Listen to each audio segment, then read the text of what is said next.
Doctor KKR Gautam school అనే కోవెలలో కొలువై ఉన్నవో దేవతామూర్తి, నా హృదయ మందిరంలో నెలకొన్నవో నా ఆరాధ్య దేవత, ఏమని ఆరాధించను ఈ జన్మదిన వేడుక సందర్భాన, ఎంతని ఆరాధించను ఈ జన్మదిన సందర్భాన, ఎంత ఆరాధించినా ఏమని ఆరాధించినా నీ ఔదార్యం ముందు అది తక్కువే.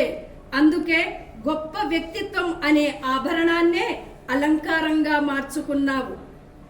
నీ మహోన్నత వ్యక్తిత్వంతో నీ సోయగం మరింత శోభాయమానంగా కనిపిస్తుంది. పరిచయాలు చేసే జ్ఞాపకాలు ఎన్నో, జ్ఞాపకాలు మిగిల్చే గుర్తులు ఎన్నో. నా ఈ చిన్ని వృత్తి జీవితంలో ఎన్ని పరిచయాలు ఉన్నా మీతోటి అనుబంధం నా జీవితంలో కలకాలం ఉండిపోయే శాశ్వత బంధం. అందుకే మీ ఆత్మీయ బంధాన్ని విడువలేకున్నాను, మీతో గడిపిన మధురమైన జ్ఞాపకాలను మరువలేకున్నాను. కాబట్టి ఈ జన్మదిన శుభ సందర్భాన ఈ కేకేఆర్ పాఠశాల అనే నందనవనంలో ఓ పువ్వు పూచింది. ఆ పువ్వు వికసిస్తూ అందమై చందమై అందాల రాశి అయి నవ్వుతూ నవ్విస్తూ మనందరినీ నడిపిస్తూ పద్మమై పూచింది. నిజంగా ఏ అక్షరాలతో నింపగలను నా మనోభావాన్ని. అందుకే నా మనస్సులోని భావాలను అక్షరాలుగా మార్చాను, అక్షరాలను పదాలుగా కూర్చాను, పదాలను కవిత్వ రూపంలో పొందుపరిచి మీ ముందు ఉంచబోతున్నాను. మరి అందుకే ఈ జన్మదిన శుభ సందర్భాన మీకు ప్రశంసల వర్షం కురిపించలేకుండా ఉండలేను.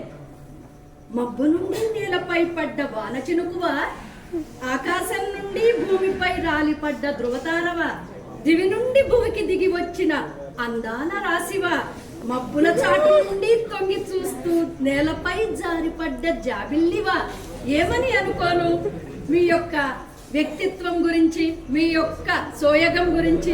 అందుకే అడుగుని ఆపే అవరోధాలే నీ గెలుపుకి తొలి సోపానాలు కావాలని, అలజడి రేపే ఆలోచనలే నీ ఆఖరి గమ్యాన్ని నిర్దేశించాలని, కలతను పెంచే కన్నీరైనా నీ మాటతో చిరునవ్వుగా మారాలి.